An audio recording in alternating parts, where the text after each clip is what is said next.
who's braving the heat here and the sultry weather and all the rest of it. And your political commitment to an issue such as this is very inspiring. I have been away from the campus for a few years. I'm thrilled to be back and to a discussion such as this. I was saying to our young friends who organized this that I would rather have been sitting here listening to all of you rather than holding forth on this and that and the other. And with luck, you will have things to say which will be sharp and incisive and make us think about many other things that we aren't probably going to be able to address today. So let me not repeat exactly the kinds of things that Nivedita raised, because many of those were things that were thoughts that I had as well. But I just want to frame this as a kind of spectrum of violence alongside histories of resistance. Right? We are where we are because there have been long and very difficult histories of resistance. And all these histories of resistance, to which I shall allude to later, aren't necessarily only directed towards a legal outcome. Right? There is that, but there is the public presence of young people, young women, and in the recent Mitchell that took place in the big night, Reclaim the Night protest that took place in Calcutta recently. I heard a small interview with a 90-year-old woman who said that I am here because I want future generations of women to be able to come out at any time, anywhere, and be there. The street is theirs. And I must say that brought tears to my eyes because women from all over Bengal, it wasn't only Calcutta, all over in the city there were protests. Right? And we have seen many, many protests. Sometimes these are social media protests, perhaps to do with the fact that there are clampdowns on protests and sort of restriction of protest sites and so on and so forth. We know that too. But there are protests against the restrictions on protests. People find new and creative forms. Right? They find videographic forms of protest. There are all manners of forms of protest, and we are all formed by that. We respond to that, right? We add to that. And I think it's important to bear that in mind. But let's keep that there and come back to this business of the home, but from the point of view of the familiar. Very often when we speak about violence against women and girls, very often we don't speak about violence against girls, we speak about violence against women, and we assume that we know what that means. But I want to actually speak about something slightly different, which is natal family violence.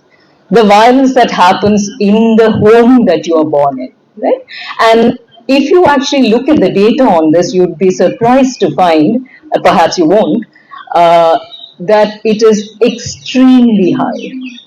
And the reason why any of these kinds of stereotypes get formed in your mind, and if we want to put that in a spectrum along with physical and non-physical forms of violence, you will find that just as much as many things begin in the family, violence also begins there. Your first education about how to fight it, but how to be violent also starts there. Any number of young women here, or not so young women, can attest to the fact that they have been shouted at by mothers and fathers and grandmothers who tell them what to wear and when to go out and how to sit and all the rest of it, to being hit very badly, so much so that they had to be hospitalized. Right? Now, this is something we want to keep with us because very, very often when we start speaking about violence in any situation, we somehow imagine that it's somebody else out there who's doing this. These terribly horrible, bad people are out there. But the thing is that it's much harder to point your finger to your parent or to your sibling and say that this person was very violent to me, or this person intimidated me, or this person put me down, or this person humiliated me, this person made me feel nervous about inhabiting the world in the ways in which I wanted to, right? And I think that is something we want to keep with us because when we look at generations, if we just look at a space such as the university, which is both a workplace for some of us, but it's also a residential place for many of you. It's a residential place for many faculty members also. Non-teaching staff stay here.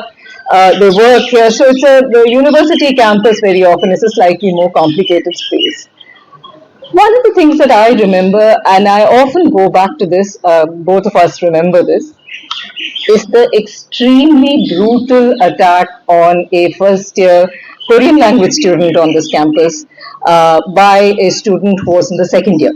A boy who had been stalking her for an entire year. She hadn't dared to speak about this. And the reason for that is, as Niveta said earlier, very often you have to fight. She and her younger sister both were enrolled in Korean.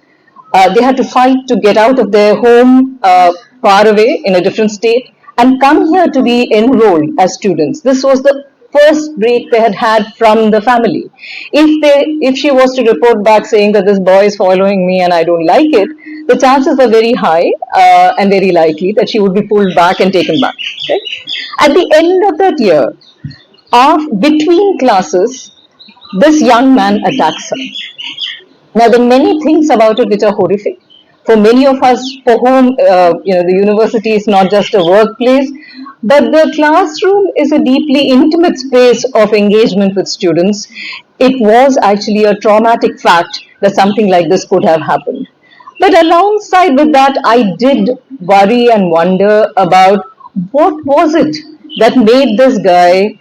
I mean, I didn't know at that time where I could get a katta and where I could get of course, you know where you can go and get a knife. Knives are easy enough. Knives have many purposes, as it were. But getting a saw and getting a country rifle and this and that and the other, most of us won't know where to go to get them. Right? Now, it is I'm not sort of speaking only about the resourcefulness of a predator of this kind, but the fact that there is something about the atmosphere that young people grow up in, right? That makes stalking acceptable, that makes advances acceptable, that makes commenting acceptable. I spoke recently with a student of mine who said that, comments are very common. Right? Now, on a campus such as this, right, which has many different, you can characterize this campus in all manners of ways, and it's not unusual to this campus. A couple of months back, there was a brutal gang rape on BHU campus, and the survivor there was so brave that she actually went immediately after that to report it. But what has happened to that? It has lapsed. It's sort of fallen by the wayside. Soon after the attack and gang rape and murder of this young doctor, there was a gang rape and murder of a nurse in Uttarakhand. I saw. Nobody is speaking about this. Right? There are innumerable such cases. But we don't have to have the height of brutality to speak about the fact that there is a certain kind of adjustment, shall we say, not acceptability necessarily, but adjustment around. And you're always told, young women, girls are always told, adjust kar lo. And it can be adjusting to any number of things, right? You may be in a very crowded bus and you'll be told that adjust kyun nahi kar sakte, thoda hat jao, wo bhi wahan pe baithenge. From that kind of adjusting, making space for humiliation, making space for an unwanted touch, making space for a comment, right? We live our everyday lives through adjustments. Sorry, I didn't do the right thing and write things down, put my points down on a piece of paper. I did the modern thing of writing it on my phone, and now I have to keep opening it up because it's sort of shutting down. Now, in that context, to put these two things together, if we grow up in a culture of violence within the context of natal families, where we are actually taught how to accept and adjust and not make a big fat fuss about this, not complain about your brother, your father, or mother, and so on and so forth, then the chances are that you are already coming acculturated with both capacity for inflicting harm on others, right? The first abuse that comes to people's minds are always to do with female kinds of terms, right? You know, kutti and bitch and all of these kinds of things. However much one might want to reclaim it, you don't reclaim it. It's really like a wound when you hear it. Somebody yells a abusive word at you. It is hurtful. You do feel humiliated. You do feel that sort of the effects of that staying with you for a much longer period of time. And we find that on campuses too, on in places where we imagine that every student who's there has come in through a kind of entrance test that allows everybody equal rights and equal access to be there, there are ways and ways of making you feel that you are an endangered minority. And that could be in the form of being a religious minority, it could be in the form of being lower caste, it certainly across the board is being a woman. Right? And many women have spoken to me in recent years since 2013. At that time, our friends on this campus had actually conducted a survey, an anonymous survey, in which it was really shocking for me to find that 1/5 of the female respondents, nobody gave their names, they just identified whether they were boys or girls. 1/5 of the female respondents said that they had been attacked by somebody they were involved with, but also with a sharp instrument. And I could not believe that I was, so it's, the numbers of cases that will reach a police station or a GS cash or an ICC or any of these kinds of very necessary institutions is far less than what is actually happening. Right? So we are living in a situation where through acculturation and adjustment, we are making our peace with different kinds of forms of violence, different kinds of forms of violativeness. And one of the questions that has come up again and again in the last decade of spectacular violence on the bodies of religious minorities is this question of how did these men who, and mostly they were men, who attack, how do they become what they are? How do predators become predators? Are we having that conversation? Is it about families? Is it about other kinds of sites? How do we speak about those who violate, right? Not just who are survivors. How do you raise your hand to hit somebody? How do you open your mouth to abuse somebody? How do you become who you are? How do you make peace with the fact that from the time when you were born, when you were just a little blob with no ideas, no nothing, no views, whatever it is, to this person? How does that transition take place? Where are the sites in which these transitions are taking place? And I think that is something all of us must spend some time, I think a lot of time thinking about. We have to think about the sites in which these kinds of things happen. Now, Nivedita did a very helpful thing of actually breaking up and opening up questions about the keywords that are used in this title to today's conversation, which I hope will be a conversation. I want to ask a question about this thing called security. She raised very pertinent but slightly different kinds of views. But in this context, in this country, if we were to speak about women, and we were to speak about those who are part of the large informal labor force, how do we speak about job security? Is that not an issue we need to speak about? Right? One of the strange things about this country is given that there's very little data being collected, we are all going by data collected by groups and other things some years back. But even if we use that, one of the kinds, you'll see a rising graph for education and higher education for girls and young women. But there is a very low labor force participation for women, right? We are, in terms of, a listing of countries and so on and so forth, we are, way below many other countries despite being trillion and billion and God knows what kinds of economies and so on and so forth. So what about job security? What about educational security? What does the security in relation to these kinds of things mean? And how does that transform our life? How will I change if I know that after I study, I will get a job? That I will have a salary. It doesn't matter. I mean, I have worked with people in the last few years, many of whom were contract workers, who repeatedly told me that at least we have, right? When I would say that, I'm really sad that there aren't more permanent positions, they would say we at least have this contract job, right? Contracts can enable certain kinds of things. I'm not saying it's ideal, but there is a question of what that monthly salary does for you, right? How it can change the everyday reality of actually inhabiting a violent space and perhaps moving away from there. Right? Now, this is a question we have to ask. We have to connect the dots. We have to, what does it mean to be control of my life?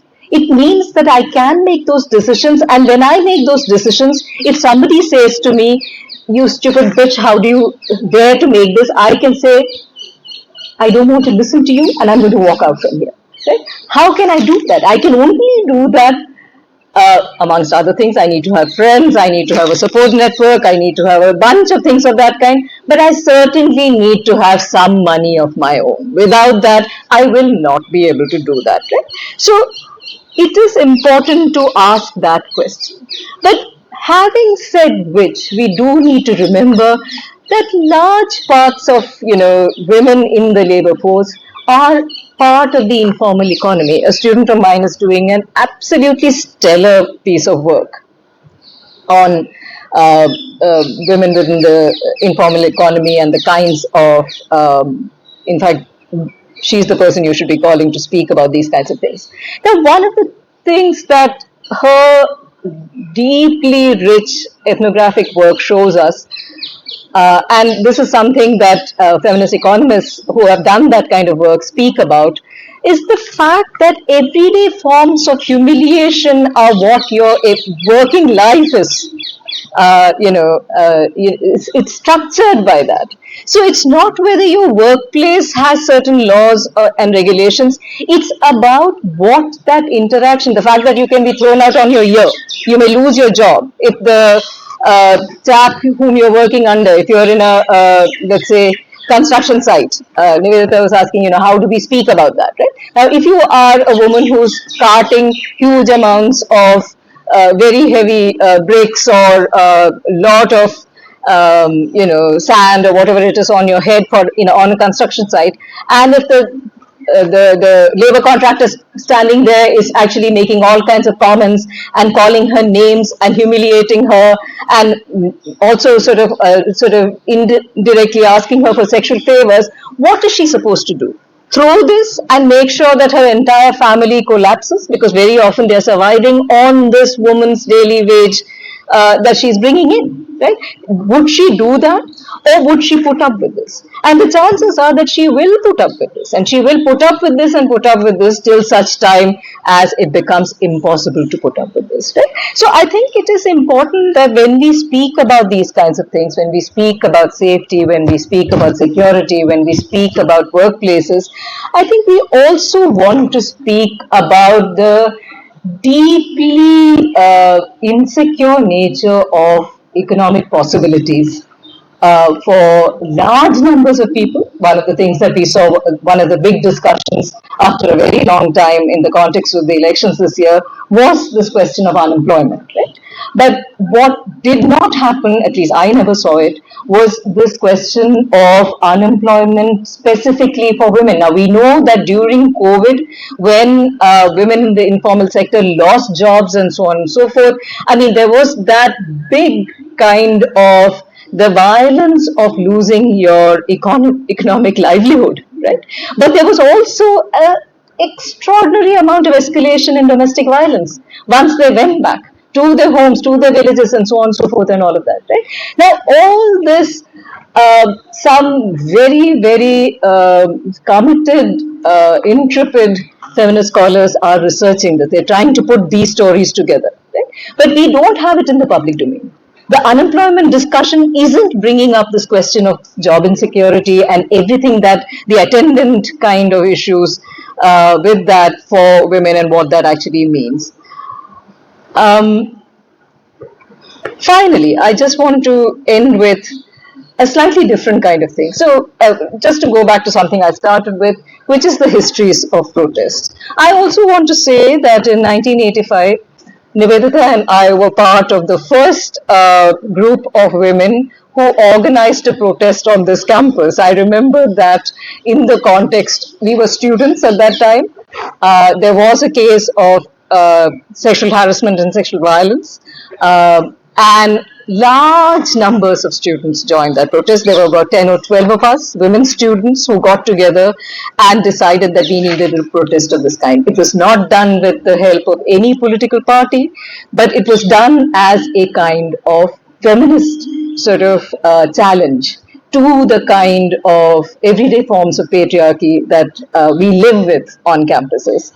So, in that light, the question then is there a kind of feminist futurism? Right? Is there something we can think forward? Is there a kind of imagined future, a feminist future? Is there a way in which, when we say, is it simply a question of making sure that, the laws are implemented? Of course, those should be, to make sure that cases are taken on, that they are expedited fast, that there is, necessary and, exemplary forms of punishment that are actually given, so that that can actually become the deterrent. I fully agree with Nivita when she said that, we have shouted ourselves hoarse saying the death penalty is no answer. And I saw recently, apropos the doctors' gang rape and murder, that now they're also saying encounter death in this kind of casual way. I mean, I'm shocked and horrified that something like this can be normalized as a kind of punishment. So I think there are things that we have to keep fighting about. But in the kind of imagined future, a kind of a possible future that we think about, how do we rethink our homes, our social lives, our workplaces, and so on? How do these become safe? But not just that, how do they become fun and relaxed? How do we manage to make both our public and private lives fun spaces to be in? Right? Places where we feel comfortable in our own skin, places where we don't have to explain ourselves, places where we can come in and out at whichever time we want to give just a tiny example. To bring home friends who may not be the kinds of friends our families might want us to have, right? To be in relationships which are not prescriptive. Nivedita spoke about marriages and the ways in which the kind of marital imaginary constrains women mostly. Non-heteronormative relationships are there all over the world and historically. But we also know that those who are in relationships face as much violence, as much terror as women do. So, what are the kinds of futures we can imagine? And I want a future in which I will be able to step out of my house. One of the nice and perhaps not so nice things of growing older is that I don't want to do the mad and completely daring things I wanted to do when I was much younger. I do want to sleep very early and so on. But if on that odd night when I am not sleeping at 10, I do want to be able to wander out and walk down the road and go for a little stroll. I want to be able to enjoy sitting by a lake by myself. I want to be able to walk with a woman friend and sort of see certain kinds of things, to have a sense of the night and nocturnality, which I have no experience of. It does not shape my life. It doesn't shape my life, of course, because of my social location, certainly. But for those women who are in the night and who have to experience the night, they experience it with a lot of fear. Their presence there gives us hope. I remember years and years ago going to Bombay and being blown away by the fact that was before the Adani Ambani lot had destroyed the city and all their buddies, and the nature of workforce had. There were women who were going to work in commuter trains at night. I remember riding on night trains with my cousins. And I remember thinking, my God, I remember coming back to Delhi and saying to friends here, God, that is really, really liberatory. Now, is that possible as an everyday, normal, taken for granted way? If that becomes possible, then perhaps we as a society do have a future. Thank you so much. Bollywood movies and the kinds of stereotypes and terms and ways in which women are characterized, harmful words, images, etc. Now, uh, I want to see Bollywood movies. I don't disagree with you, but I don't think that it starts there. I want to see it more as symptomatic. That it tells us about what becomes more and more acceptable. Now, the thing about Hindi movies is that love was always characterized, even in the sort of very, very lovely songs we all love to sing. When we look at the video forms of those, there are these guys running after women who don't want to have them chasing after them. So it's all stalking in different ways and all of that. The songs themselves are very beautiful. So, so the thing about, I think, cinema, particularly, is that unless we see it as something that is symptomatic of certain kinds of changes that is actually happening in society, we might end up feeling that cinema instigates this. Then the next thing will be, let's stop women going to the cinema. It will never be let's stop guys going to the cinema who will keep saying bomb and pataka and so on and so forth.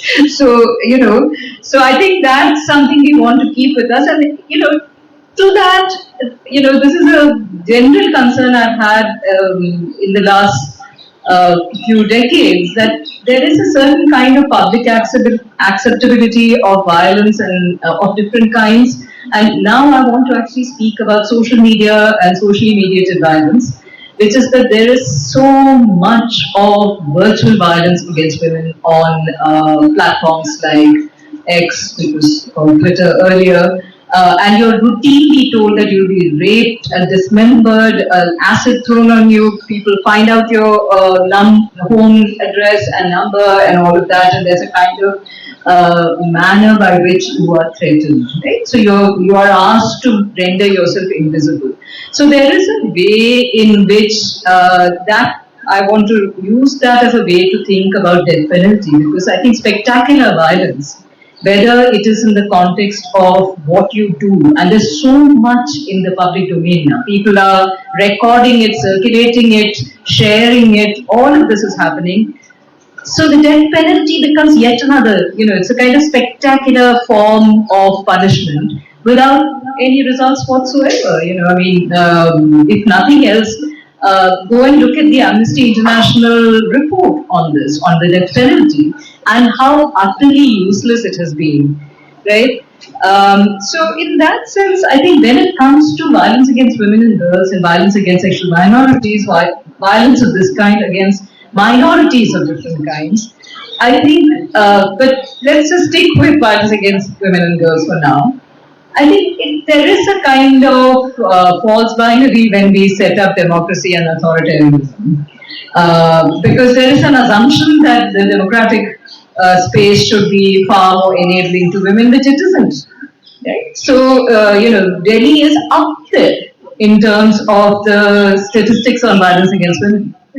It should be. It's a democratic country after all. Right? We exercise our vote. That's how we understand democracy. So I think there is an issue here that we have to think about. It's very serious. And I want to go back to the question of gender sensitization. And I shared with us anxiety about the term. But alongside with that, I think, see, what I want to add to what you were saying earlier, which is to say that what I would welcome enormously is conversations amongst all of you where we can talk to each other, you can talk to one another. I want to hear more about that. It shouldn't be this one-off thing. How will you talk to one another about not spectacular cases like a gang rape and murder, the ones that we know about, whether it's Hathras or Unnao or Kathua or, these kinds of instances, and most recently this one. But everyday forms of violence, do you speak about it? Do you speak about the ways in which this might be making the lives of your of women speaking to men, speaking to each other. Does this become an issue at all? And if that were to become an issue, I think a lot of this would go forward much more. It has to become part of our everyday reflection because this is political, right? This is not something that is an external kind of thing or nobody becomes sensitive to anything, right? I mean, very often protest is where we become thoughtful about things, where we start to change our ways of living. So I think it is important to make this a kind of, but you can evolve a new politics around this, a new kind of mode of addressing something like this. And if that becomes possible, I think that a campus such as this, conversations like this can easily become part of our everyday lives and be great. And it would actually change the political culture of this place in the country. Thank you. So this question of what sort of imprisonment for rape accused and what kind of punishment should there be? It's a difficult question. It's not that it's an easy, intuitive kind of thing. But there are two things that I want to say as a quick response to this. One is, I actually haven't seen enough data on what happens to men who have been imprisoned for rape when they come out, what their behavior is like. And alongside with that, I want to simply say this as a footnote to this. I want to also say that in large parts of the world, there's also a big discussion going on about prisons, prison reforms, the kind of life within prisons, violence within prisons, and so on and so forth, and all of that. Right? So it is true, we do want punishment. We often think of prisons as the answer to that. But the question then becomes, if you are going to go into a highly violent situation where other kinds of forms of violation continue there, would you become a different kind of human being? I don't know. But forget the prison. If one is to actually go back to what I was saying in the beginning, which is to think about the home as the kind of site for socializing. I mean, the fact that you raped or attacked, you didn't do that when you came out of the prison, you did that without going there first, right? So there are various places where you are being, you are changing, right? Where you think that these kinds of ways of being are acceptable. You have a kind of acceptability around increasing kinds of forms of brutalization, violence, etc., for any number of reasons, of which one is that there isn't quick punishment and quick justice and so on and so forth. So, I can't give you an easy answer saying, okay, make it 20 years and they'll be different. Or make it 30 years or never let them out, let it be life, etc., etc. It's not an easy answer. But I think that there might be, I think it's a serious question. And I think we have to start thinking about this. And we must do that not in an abstraction, where we assume that as soon as the person comes out, he will do this again. There are two things about that. One, of course, that you assume that every offender is a repeat offender, which need not be the case. The second, of course, is that it's a way of silencing and making women quiet. Because if you complain, then this is what will happen to you. So then women don't complain at all. So there is that too. This idea that the complaint will lead to more violence and so on. So there's a kind of culture of fear that we ourselves build and perpetuate. So there's something that we have to do to perhaps try and break that. But thank you. I think it's a very, very important question. As well as, I think the thing about sex and rape, as any number of feminists and others who are concerned about, the human rights of women, particularly in relation to rape, have said repeatedly that it's an act of power rather than an act of sex. So let's just take this recent instance. It was hardly, some man having sex with this woman. To begin with, of course, it is against her will. And then, of course, any number of other things over and above that. So if that is, and then she is brutalized to such an extent, and in many, many cases of gang rape and spectacular violence of this kind, we find that the body is marked again and again in such a way that it is actually about inflicting pain and showing one's power. So if that is indeed the case, then these two they don't lead from one to the other. I agree with you. I am sex positive enough to say that yes, I think it is important to have safe forms of sex possible in society. But I think that's a separate and very serious conversation. I do not think that these are linked to one another. Um, I got a bit confused with the next question on which ended with some kind of, which had to do with privileged feminists not going for protests and various things of that kind. So I'm going to leave that to Nivedita, mainly because I didn't understand the question. I'm sorry. But I do think that it's important to protest, and I do think that the histories of protests in this country will show us that very many different kinds of feminists have protested. So, but I didn't quite get the question. So, so in terms of making a sort of a comfortable feminine space, yes, that is very necessary and urgent. But how one goes about that, there are various ways to think about that. But since I didn't quite get the question, I'm obviously not answering it. This business about, do we look at social location in relation to how we respond to rape? My answer is yes again. I think it's extremely important to think about social location because it tells us about the enactment of power and why the bodies of some women are utilized in order to enact racial or religious or other kinds of forms of violence. Why do women's bodies become the kind of site for that? We have to think about that. But those women's bodies are the site for that. And with that, I think that also then speaks to the fact that we do need to respond to every girl and woman who's raped or violated. It's not, I think that it is not productive. I'm not saying that social hierarchies and social differences will disappear because of this, but I think it is because women are a very peculiar minority in that sense. Right? And precisely for that reason, and in terms of the kinds of experience of violence, women across the board do experience violence. So as a result of that, I think it is productive only to some extent. And when it becomes a question of why were there protests for this and why were there not any protests for this, the answer is that you will see in recent times, in the last 3 or 4 years, there were some situations, the Hathras incident, a horrible situation, where there were immense amount of protests that did happen.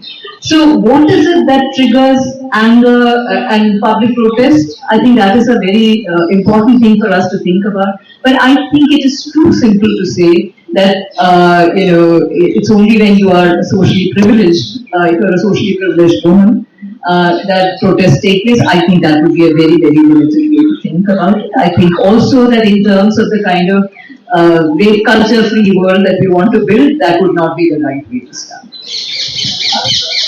I'm only going to address one question because I think all the others have been done wonderfully by Nivedita and leave it. I think this question about, how do we ensure that there are no false cases? I think we start with the assumption that all cases that women bring must be treated seriously. We do not start with an assumption that we are some kind of lie detector where we say that, that might have been untrue, this is actually going to be true. How do we make that assessment? Right? So it is only by taking the case on and then doing the necessary procedures in order to verify whether the allegation was true or not. How can you assume right at the outset that some might be true and some might be false? Right? I think that's a very, very dangerous idea for the simple reason that that's the best way to stop women from filing complaints. And I have heard students telling me that even in recent times on this campus they have been told that how do you know there can always be another side to the same thing? Right? Of course, there are many sides. That is the whole point of adjudication. You want to hear what the information is. What is it that the person who's accused? What does that? It's not that one is saying that whoever is accused should be punished immediately. That's hardly the point. The point is that some kind of acceptable process must take place in order to ascertain whether the case was true or not. And the chances are 95 or more percent of the times for women to pluck up enough courage to go out and actually file a case, it has to be true. We have to also sort of remember that they need our support for having done what many of us may not have done at another time. So let's start with that assumption that free and fair processes take place, that sexual harassment cases are taken seriously, that GS caches are brought back, that there is a kind of speedy, I think what is actually far more serious than any of this true false thing is how to expedite it quickly. Right? I think one of the reasons why women who have filed have felt depressed and disheartened is because it has gone on for too long, the whole process. So there has, we have to review. We have to think about ways in which it can be better. Surely there are. But I do not think that we should start with the assumption that there are false cases and there are true cases, and we are called upon to actually, on the word go, decide whether something is true or false. But thank you so much. And for everybody who lasted out. I just have to